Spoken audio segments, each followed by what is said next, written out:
find me a person who's inspired by revenue. Find me a person on the team inspired by profit. No one is. And I call BS on the CEO. They're not. Yes, they're driven, but not inspired by it, right? So organizations need a North Star metric that's got to be inspiring. And it's got to be a number that everyone else can rally and contribute towards. Welcome to Vibecast, the podcast that dives deep into the heartbeat of workplace culture. I'm your host, Kristi Skutvik. Join me in conversations with extraordinary leaders as we unravel their experiences, both positive and negative, that have impacted workplace culture. This podcast is more than storytelling. It's about actionable insights. Are you ready to transform the vibe at your workplace? Let's go. Today's guest is someone who lives and breathes culture, not just as a concept, but as a strategy. Eddie Geller is a visionary entrepreneur and the CEO of SKOR, a culture intelligence platform helping CEOs connect the dots between team dynamics and profitability. With roots in Australia and a home base now in NYC, Eddie brings a global perspective, a tech-forward mindset, and a proven track record in building businesses that matter. Before SKOR, Eddie co-founded Tiny Beans, an app trusted by millions of parents to capture life's most precious moments. And even before that, he was scaling enterprise tech companies and leading one through a successful acquisition. From public markets to Spartan races, from boardrooms to golf courses, Eddie shows up with curiosity, clarity, and a deep commitment to growth for companies and people as well. You're going to love this conversation.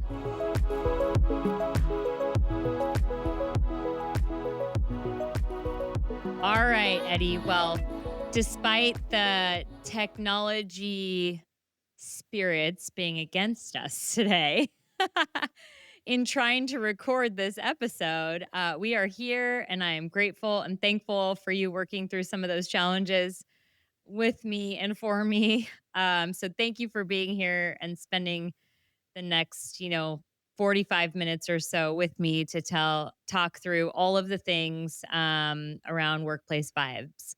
Fantastic. Kristi, thanks so much for inviting me on the show. I'm a big fan and really excited to have this conversation together. Amazing. All right. Well, as I do, I want to hear from you how you understand or not understand, really define or articulate workplace vibes. Like, what do they mean to you? If you were explaining them to somebody else, what would that look like, feel like, sound like? For sure. I love the question.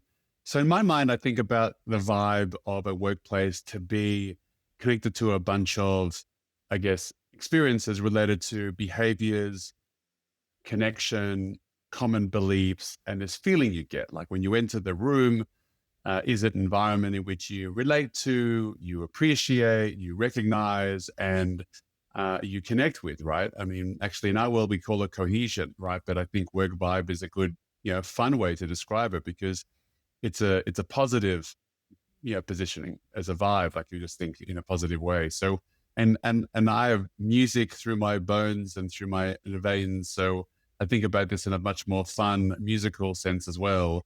And but definitely a vibe is just how you feel and how you, turn up to a group of people in their workplace that they're in. Okay, so you say music. So this is one of my favorite things to ask people, actually. And I've actually asked this at the dinner table before and made my kids think about it because when you think about somebody's personal vibe, like at a baseball game, like what's your walk-up song?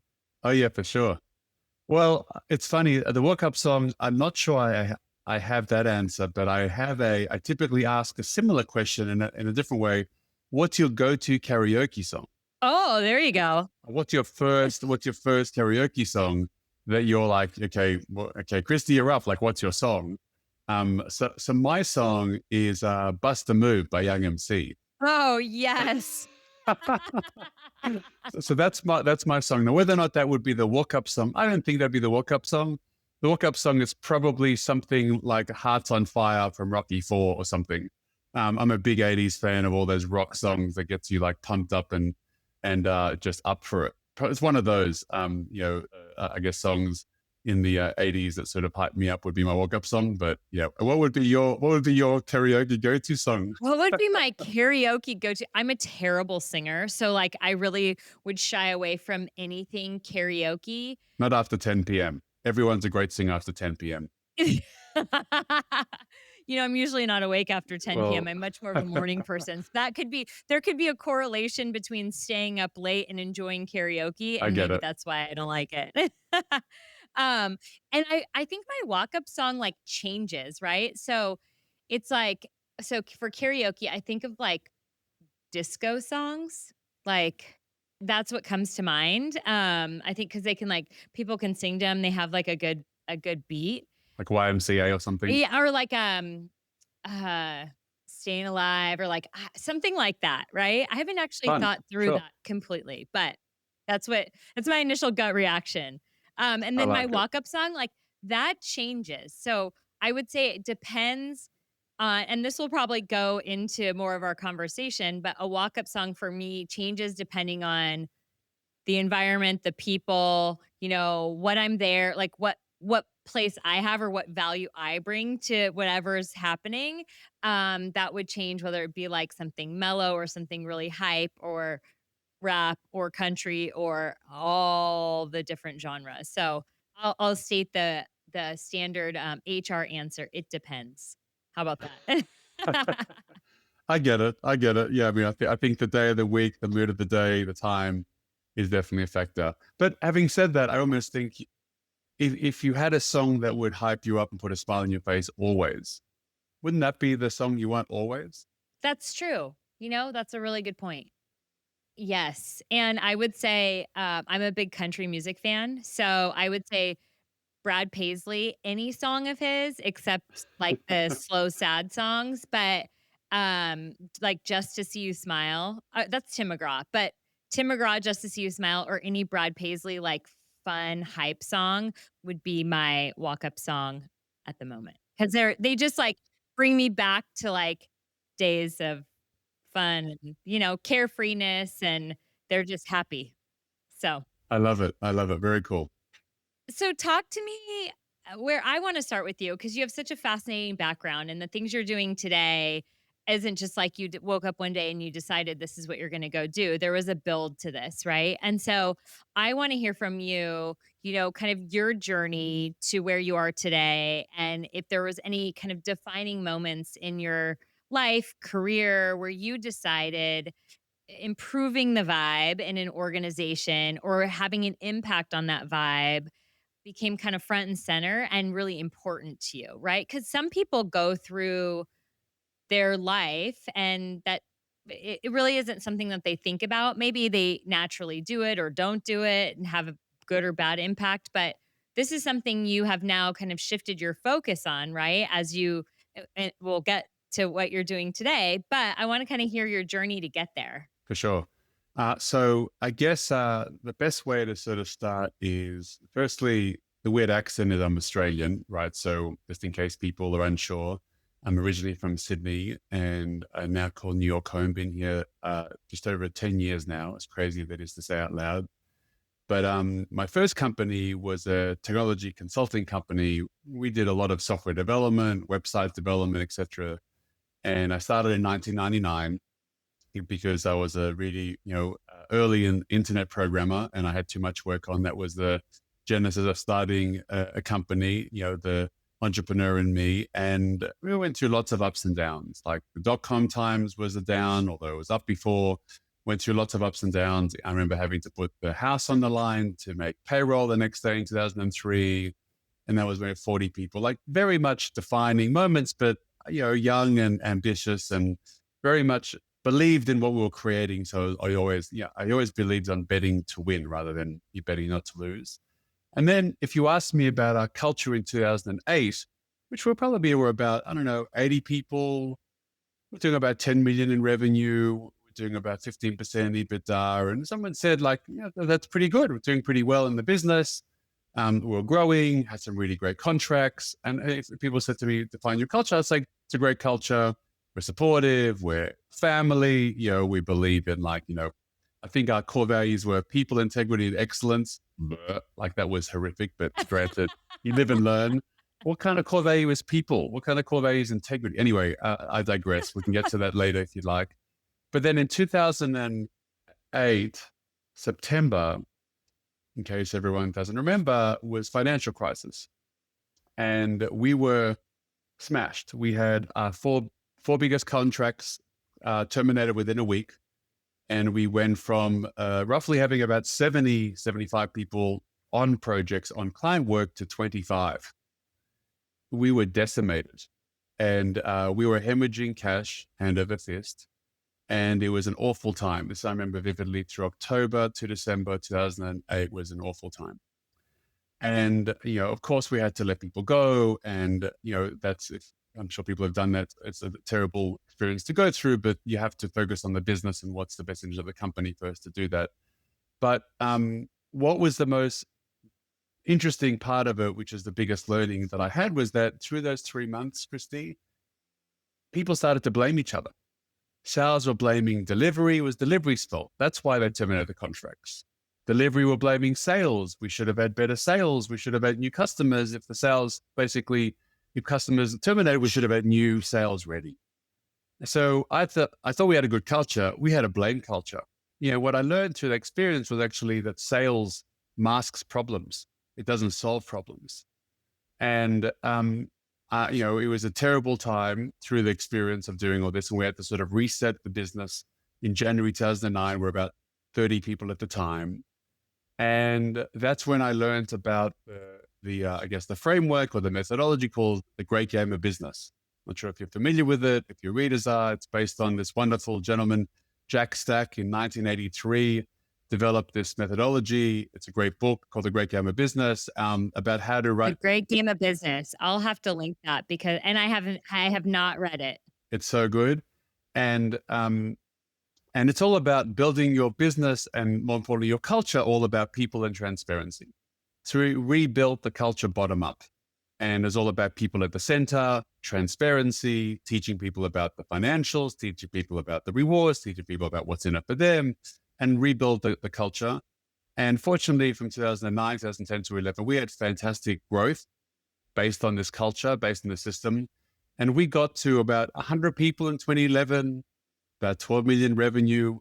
We got to 22% EBITDA. So we 50% growth on profit. And we gave away 7% in bonuses right on top of that. So we crushed it. And why? Because of the people, because of this culture, because it's all about this system we rolled out. And that was probably the biggest learning I had in leading, was where you want to get true, incredible success. It's all about your people. And that's when I really learned to be a servant leader. It's all about the people around me. If we fail, it's on me. And really, I learned through this experience that my job as a leader is to create the environment in which people thrive. That's the job of a leader. Yeah. So I have so many questions. Okay, so this book was written in 1983. Is that what you said? Well, sorry. It was written in the early 90s. Okay. But the genesis of the story, it started in 1983 in Springfield, Missouri. And again, I don't want to spend the whole podcast on that. It's a whole other story, but definitely read the book. I've met Jack Stack. I've gone to the conference. It's called The Great Game of Business. It's at greatgame.com. It is incredible, but wonderful about it. It starts with people at the center. Yeah. It's just that the reason I bring up the time frame is because it's, this thing called culture and vibes at work isn't new. And I think that sometimes people think oh, it's new and I have this revolutionary idea and this and that and the other. And it's we actually need to go back to the simple pleasures in life and really reevaluate what we're doing, that we're making it so complicated that people just simply can't even understand it, right? This isn't a new phenomenon, and these aren't new ideas. Well, they might evolve and look and feel a little bit different because technology enters the marketplace. It really is something that's there's stuff out there that's tried and true. And that's what I'm also trying to bring to life too, through talking to people like you, is there's leaders who have gone before you. And so you don't need to reinvent something. You don't need to create something. You just take some advice and mold it to your own organization. Now, how did you as a leader, get involved in this great game of business, or like introduced, I should actually say? Like, and what made you, like, what was going on with you that said, this is what I've got to do? Yeah. Yeah. Great question. So I was fortunate enough, I had a coach that I was working with sort of on the side. And I had this sort of, I guess, defining moment where we were like rock bottom, right? So January 2009, reset the culture, and people like looking around going, are they going to be tapped on the shoulder to go next? Like that's the setup, right? Like often organizations feel the biggest problem is with the people leaving. Actually, it's the opposite. It's the biggest problem with the people staying because therefore they're far more uncertain. Your future's known when you're leaving. It sucks. You have to accept it. It's not ideal, but your future's known. You're in the business. You're part of the core team. You don't know what's going to happen. I mean, you're sort of you're rock bottom. So this wonderful gentleman, a coach of mine, he sort of we had out for coffee, and he's like, "You should read this book. I think now's the time." You kind of in this nothing to lose moment, kind of, but not really. It's like you should really read this. And I read it within 2 days. I just fell in love with it. I could relate to it. I understood it. It spoke to me and my values in terms of how I wanted to turn up as a leader, how I wanted to get it right, how I wanted to be all about the people, but also have this shared, reward system rather than, you know, the shareholders win and no one else, or maybe a few executive team win. I want it to be, no, everyone wins.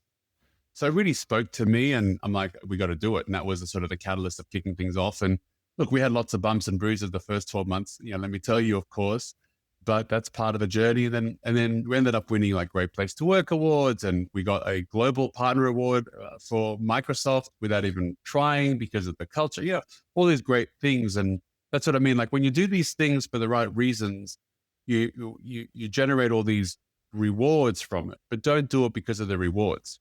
Do it because it's the right thing to do with the people, and you believe in what's really important to them.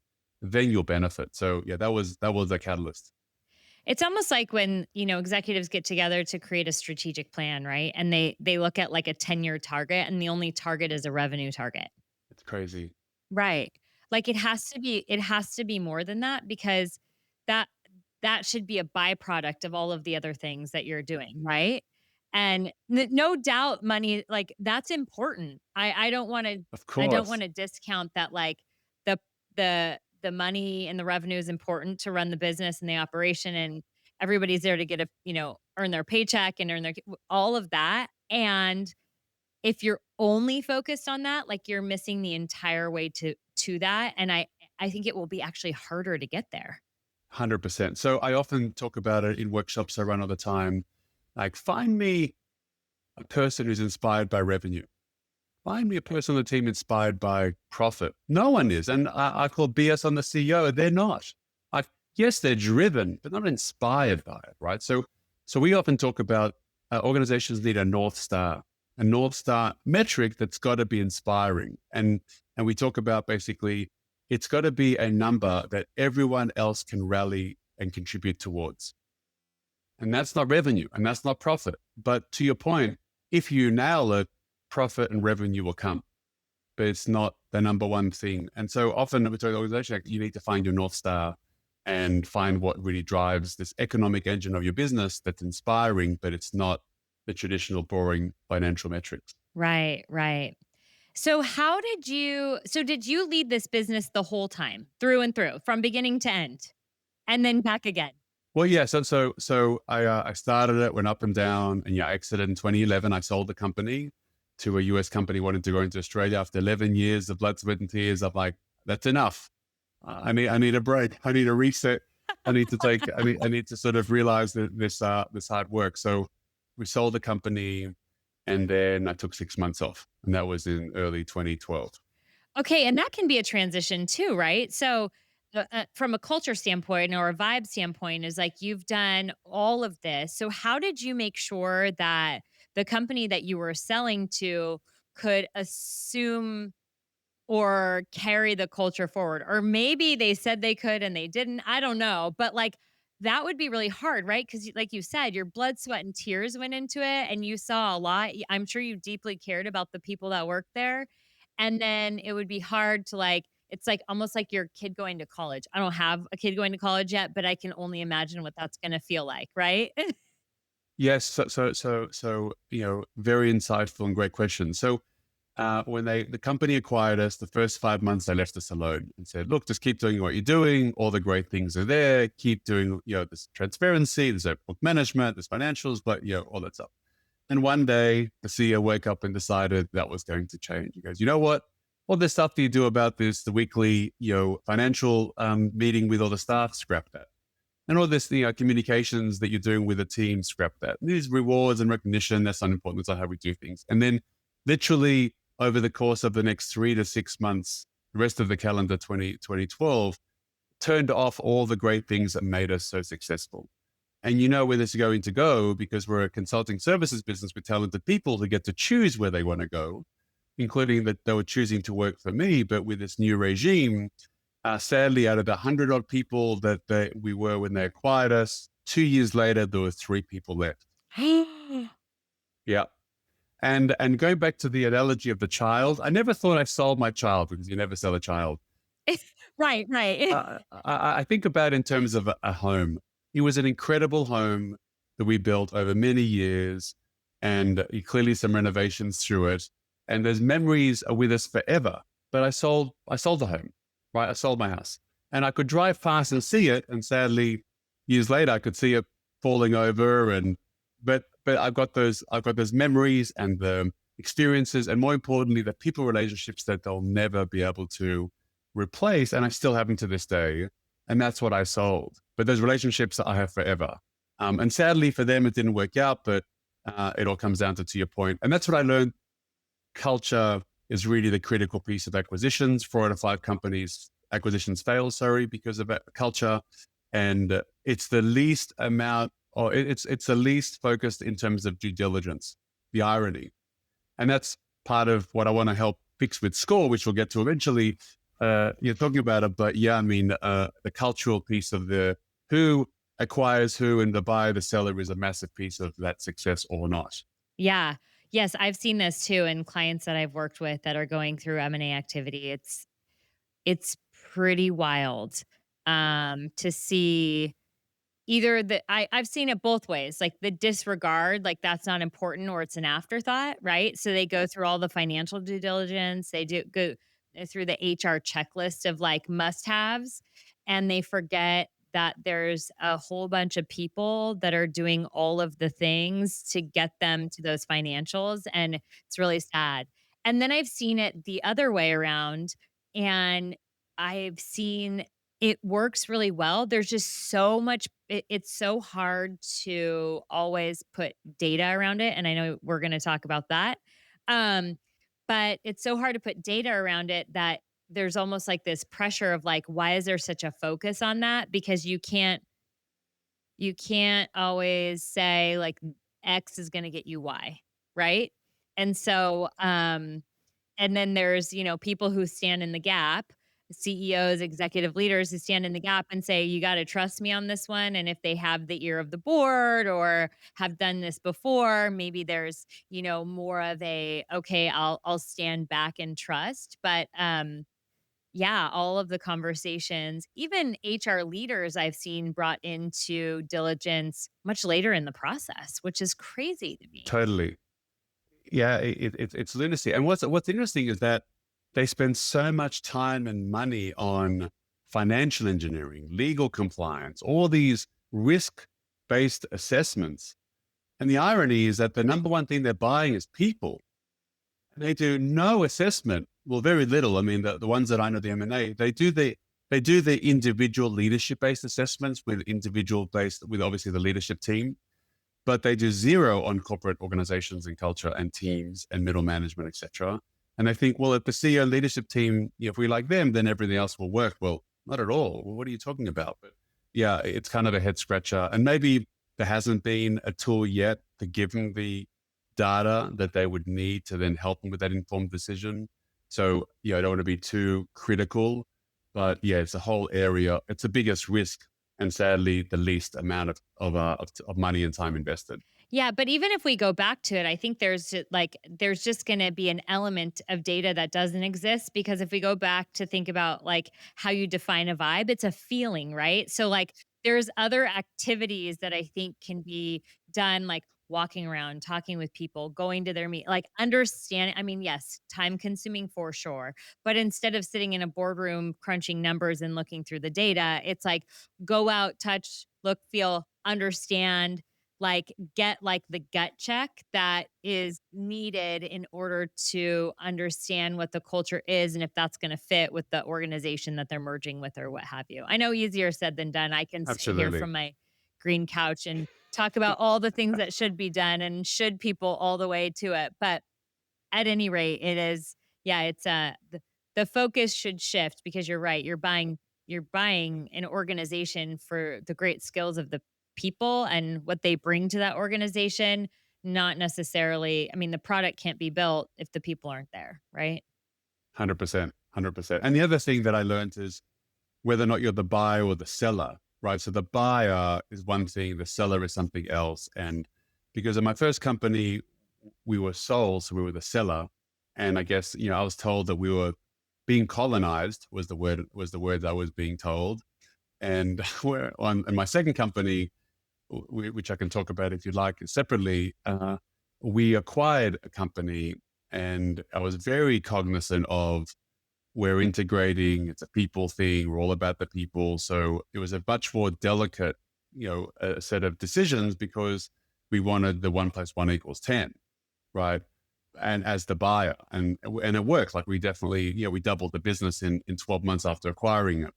And that I guess is a great case in point. But yeah, I mean, it's all about the people, and you need to have a much more intentional approach rather than just make it transactional, which a lot of acquirers do. Yeah. Okay, so you had this 6 months off, right? And that was probably like amazing and weird and Yeah. like all the things. What did you learn most during that period, or like what was the best part about it? It's so funny. Yeah, so I took the 6 months off. My kids were young at the time, and got to hang out and go to the activities that my wife would typically have gone to. But then after a few months, my wife and her friends were like, "Isn't it time to go get something? Isn't it time to go get a job? Like it's enough here." And I'm like, "No, I'm kind of loving it. Like having coffees with people and getting to, understand what problems entrepreneurs were solving, what's happening in the market. Like I loved it." But then this is kind of interesting, Kristi. In I think January of 2013, we went to this trip to Thailand, family holiday. And I think like 4 days in, rather than sitting in the by the pool, I went inside and started to get on my laptop. And that was the catalyst of having to get back out there. Like if I can't enjoy myself, like in Thailand by the pool with everyone around, then that's a sign to say I need to get something new. So when I got back to Sydney after that trip, I'm like, I'm ready. I'm now ready after that time off to sink my teeth into something new. And that was when I started to get involved with a couple of startups in a much more active fashion rather than, much more passive. So yeah, I love the time off, that's for sure. Yeah, that's really interesting. Yeah, you're like, I need to get my hands back in and moving. Yeah. Yeah. Yeah. And the mind going, solving problems. I mean, I hear this a lot with podcasts, like in terms of people being interviewed after exiting, they almost feel more miserable no matter how much money's in the bank, because they've lost their purpose. They don't know what they're going to do with themselves. They don't have their drive each morning.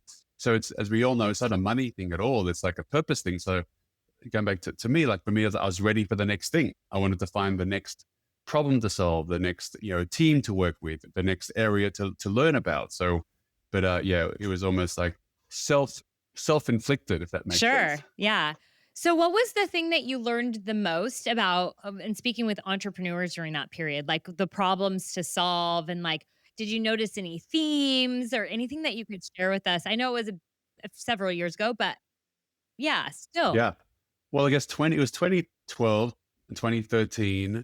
And I guess the proliferation of iPhones, right? Apps were sort of the thing. I mean, I think that was when, because when I started in 1999, I mean, people still had dial up, right? I mean, dial up internet, right? It's a different world.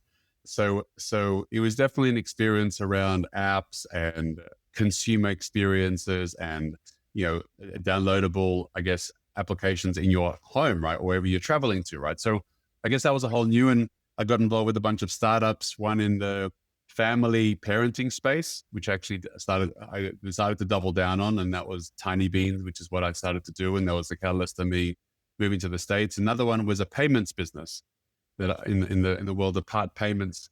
And again, like I just loved learning from these other founders about these areas they're trying to solve for with apps. And that was the sort of the journey then, which is obviously very different now. I mean, founder now is a world of AI, right? But the world then was all apps based. Right. Yeah. And then that brings you to SKOR, which you have founded and you're doing today. And is that the company that you were saying you made an acquisition and so you were kind of on the buy side? No, so in the middle, so 2012, I got involved with this company called Tiny Beans, and it was a parenting app where you capture photos and videos of the kids and share it with the families. And then 2014, moved to the US because we had a lot more traction here. Lots of hustle and raise some money and hired more people and grew revenues, etc. And we built up, a wonderful, culture, wonderful team. Got to about 70 people and about 11 million in revenue. And again, lots of ups and downs in the consumer tech space. And then a couple of years ago, ended up leaving that company, 2023, actually just on 2 years ago, just over 2 years ago. And the app still works today. Millions of people still on it, and I'm still very proud of the business. I'm very proud of what we did. It wasn't the fairy tale I once hoped it was going to be in terms of the ending. But again, you didn't do it for the fairy tale ending. You do it for the journey and the purpose through it. But loved every bit to it. And to your point and question, if I didn't do that and didn't do it the way I did, it wouldn't have brought me to SKOR today. So SKOR is a company. So I acquired a company in that business, but SKOR is a company I started just under 2 years ago, and no investors, Kristi, no board of directors. I'm doing it the good old fashioned way of like customer funded, and happy to dive into what SKOR is about. But that's what brought us to what SKOR is, and it's a whole different world of obviously outside of the parenting space. Sure. Yeah, definitely different. But I will say, like, there's probably some similar behaviors that or things that you paid attention to in the parenting space that you can kind of bring to leadership and culture and vibe and all of that. So 100%, 100%. and I love that you're just doing it completely customer funded. So I'm not sure if I shared this with you during our initial conversation, but I listened to this other podcast called Acquired. It's two gentlemen and they do all this research on other companies. So they've done Rolex and they've done, the one I listened to was IKEA, and Igor, who was the founder of IKEA, he's never taken an investor. He's like cash flow positive. Like the growth was slower because of that. But I mean, it's IKEA. Like and when you listen to the story, you're just like, this is phenomenal. Like, and it allowed him to, and I'm curious to know like your intention behind that, because for him, it like allowed him to like explore, be creative, pivot, do certain things that he knew he couldn't do, and he could stay true to his values. Whereas he felt like if he got other like investor money or money other places, he wouldn't be able to do that. And that was super important to him. So anyways, that's totally down a rabbit hole, but it reminded me of that. So tell us about SKOR. Tell us about your intention behind growing this or starting it, growing it, keeping it the way it is. For sure. And so on that, so I love that. I'm going to listen to it. And I've been listening to Founders, which has lots of incredible podcasts as well in terms of the stories of like these incredible, founders from all over the world, from the Sony founder to Amazon founder to, NVIDIA and all those stories.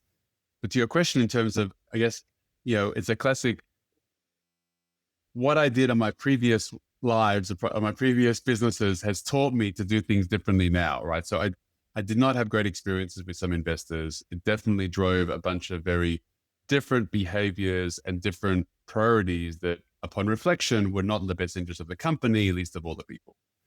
So I'm like, well, this time round, I want to do it my own way and not have to be obliged to investors, least of all, to your point, have a different frame of reference of what success is defined by. Like success for me is a very different measure of success. An investor is a return on investment, right? I get it.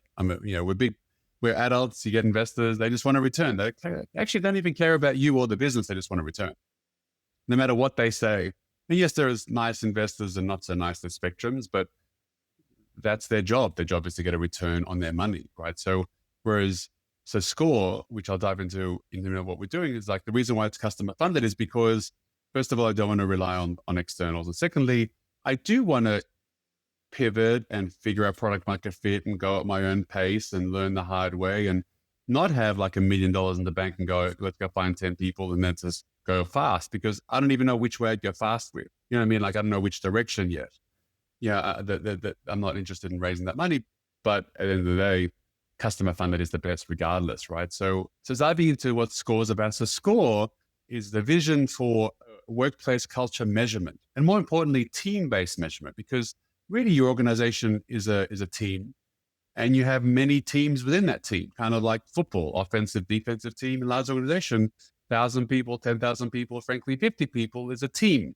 And you have multiple teams within it, whether that's location-based or department-based. And using a whole bunch of science and experience, we measure every team. You get a score, SKOR, out of 100. So our vision is that we're creating the universal metric for team performance, kind of like you have the NPS for customers. There's no metric for workplace or teams. And least of all, there's no metric on the scoreboard around your people that's focused on culture and performance. So SKOR is basically an assessment platform where every team and company gets a score. And then not only do they get a score across every team, we also benchmark them in the industry to see where they stack up in the industry. And then we show them how much profit they're missing out on by not focusing on their people and culture. And our vision and purpose is to convince the millions of CEOs in the world that the number one priority should be their people always. And through that lens, show them how much profit they could be generating if they prioritize their people. It's amazing. And I love going back to like the data, right? Is that CEOs want to see the data, and there's investors who want to see the data, and there's boards that want to see the data. And so when you show them that number of how much they're missing out on because they're not focused on people, I think that's super compelling, because then it becomes about the financials. And it's like, oh, wait a minute, right?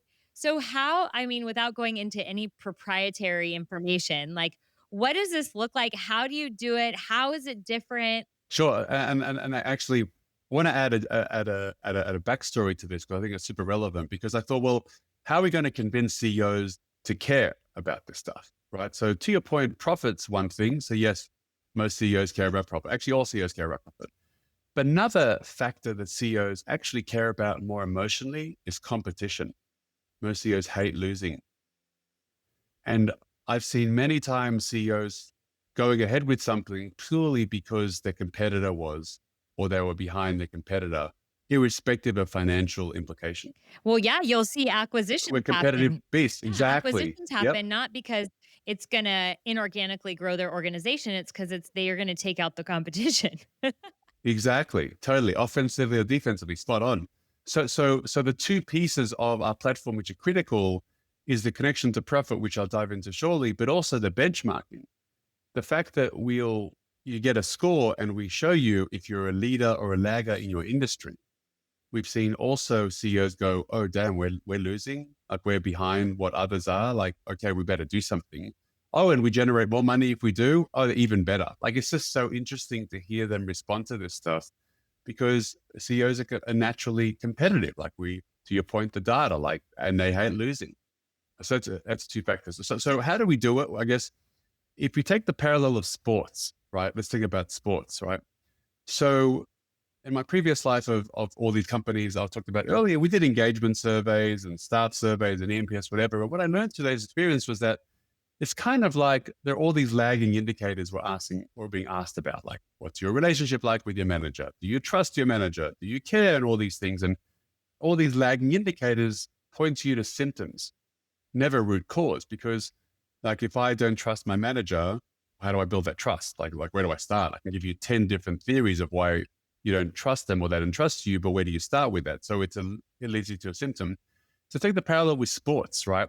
If we think about, let's pick basketball, you have sports day and you focus on, okay, we need more 3-point attempts, less fouls, more free throws. to get more 3-pointers in, it's not to score, not to attempt to shoot more threes. You don't get more threes in. You're not going to win more games by shooting more threes. You're not going to win more games by less fouls. That's not the way to win. The only way to win games is to actually have better training, better inputs, better performance, better team accountability. Better. So what we've done is if you focus on the inputs, the training, so it doesn't matter what sport you play, but we measure your training, your diet, your sleep, your conditioning, your speed, your exercise, then you have a much better game day. So we've taken the science of sports and applied it to the workplace. So what we do with SKOR is we measure your inputs, your training of your team, and we measure your behaviors. So we understand, how do you turn up? What are those behaviors? Are you clear with goals, accountabilities, all those things? And then if you improve it, then you're going to have a much better game day, i.e. much better financial results, much better achievement on goals. So for example, just to give you sort of the context of a question that people sort of are confused, one of the questions we ask in the assessment is like, on a scale of 0 to 10, every question is scored 0 to 10. There's no open qualitative based assessments or quantitative based assessment. One of the questions may be, on a scale of 0 to 10, 0 being never and 10 being always, how likely, so how frequently does your manager walk the talk in their actions and decisions? Does your manager do what they said they're going to do or not? Right? Do you understand your goals? Do you understand your accountabilities? Do you understand, how the team goals are? Are you comfortable in disagreeing with your team if you disagree with them? Like, these are fundamental behaviors in teams that need to be effective for teams to succeed. That's how we, pose the questions. That's how we score teams. And that's how we basically provide the root cause of how teams could get better. Have you ever had an organization that you've worked with that go through this process with you and then say, we don't really care about improving that? It's so interesting. Has that happened? Not exactly, but we'll often share with them quite a few insights, and they will prioritize the top 3 recommendations. Because the hardest thing with these assessments is that identifies a lot of things. And then if the now what is blank or the now what is too comprehensive, they're both just as bad as each other. You want it to be, what are the top 3 in the next 90 days we can take action about tomorrow to improve the performance of the team? And that's typically linked to the financials of how we drive performance. So for example, we often talk about productivity loss. And productivity loss is a key driver of profits. And like, for example, we recently finished up a project where an average 7.3 hours a week was wasted on the wrong things by the team. It's almost a whole day. Yeah. And it's exactly 20% of the week. Yeah. So if you give back to the CEO that calculation in their salary terms, and they see that's $1.7 million, that's a big number. So we're like, well, what if we were to take that number and just halve it? Not abolish it. That's too ambitious. Let's halve it in the next 6 months. That's like $800,000 we could generate of more productivity, and maybe you have to hire more people. We just have to get existing people more productive. And it just opens their mind. Look, the fundamental, intent behind this is that it's not to be perfect on the numbers. It's to invite rethink with the numbers and to rethink the priorities based on the numbers. Because I can't get into an argument of like, well, it's going to be $1.8 million or $1.6 million or $500,000 or $3 million. That's not important. But the fact that we've identified you could be better, your team could be better, you could be performing much more effectively, and the team would be happier. Why wouldn't you do it? Here's the way to do it.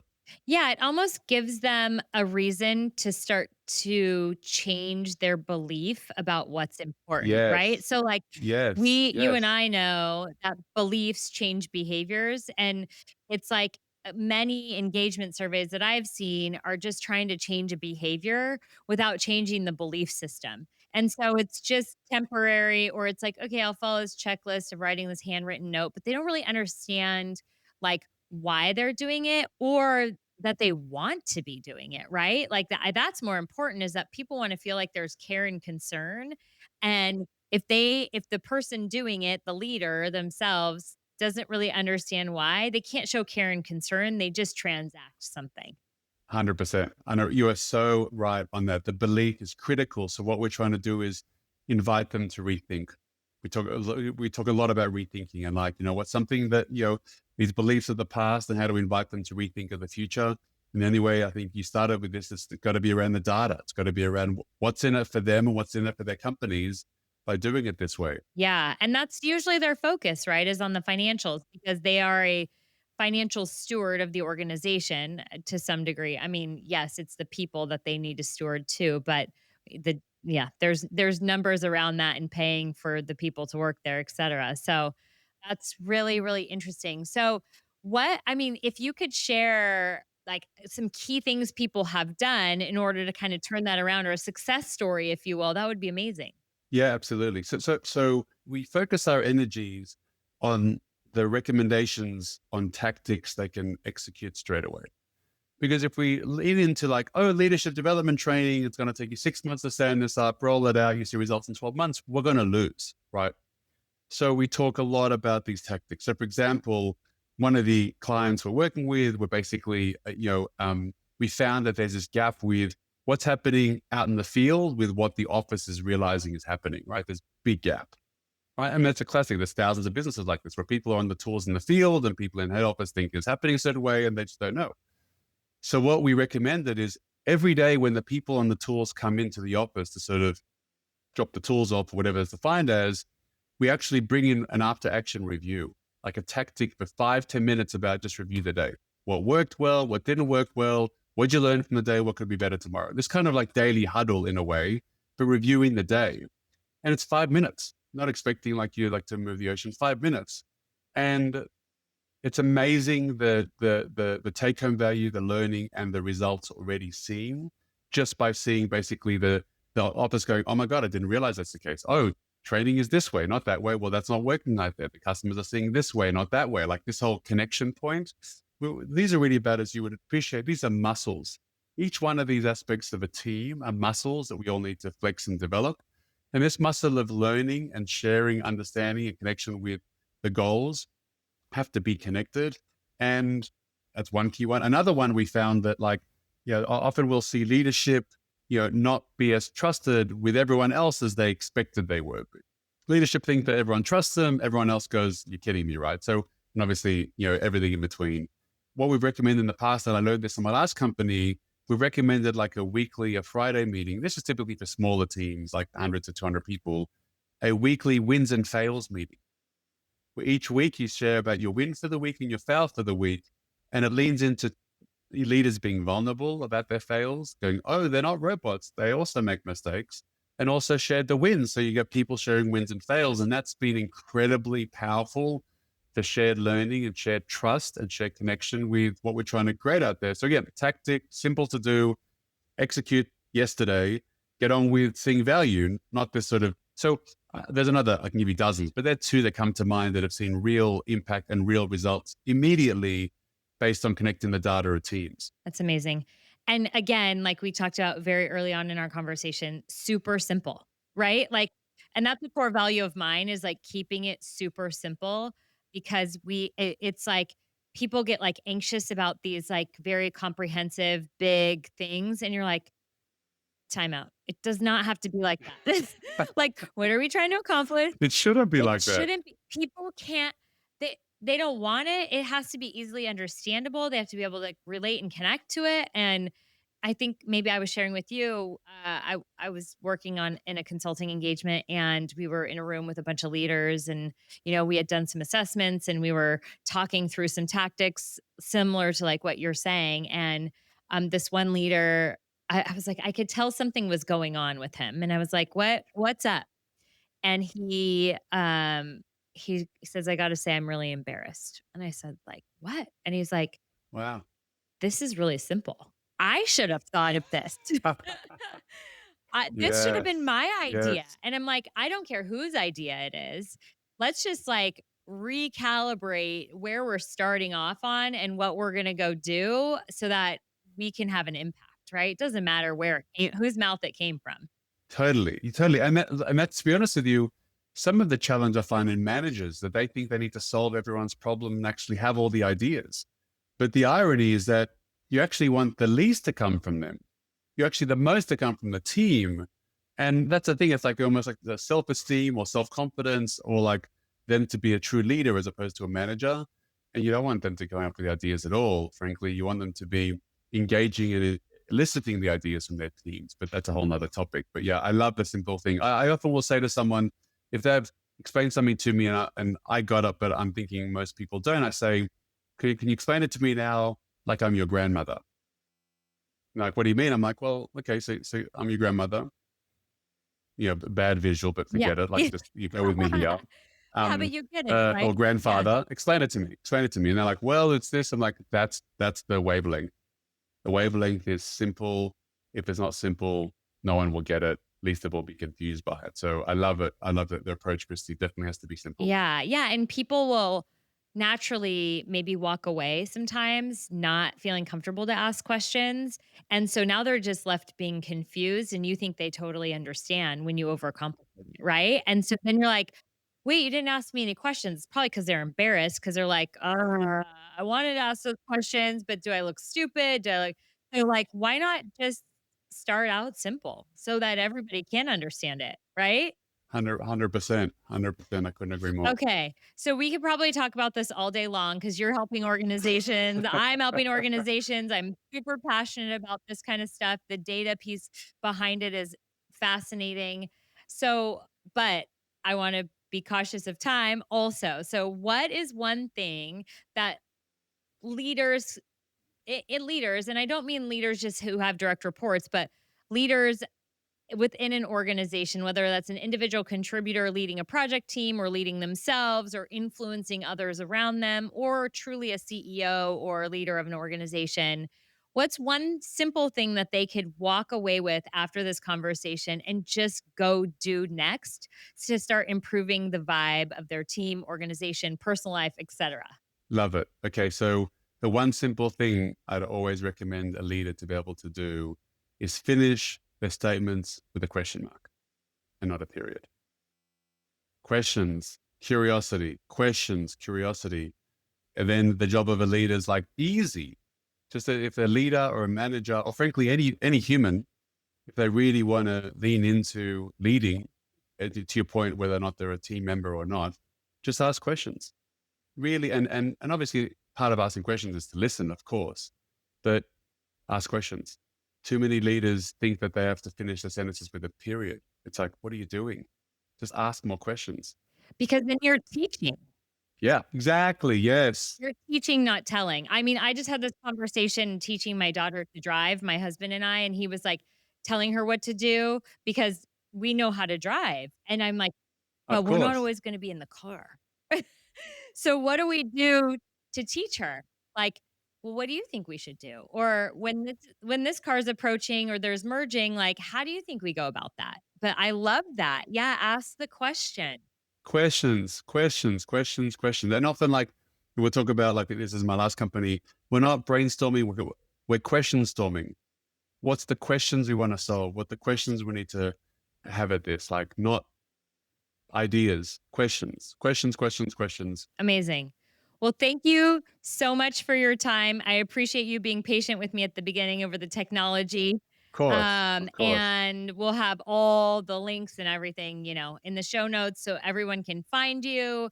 And I think there's a free score can be Preview. preview that Yep. can be done on your website. We'll get the book linked, all of that, your LinkedIn linked, all of that. So people can find where you're at and kind of discover the great things that you're bringing out into the world. Amazing. Well, thank you so much, Kristi. What a super fun conversation. To your point, we could probably talk for hours given we love the stuff. But thanks for having me on the show and inviting me on to chat to you. I really appreciate it. Thanks so much.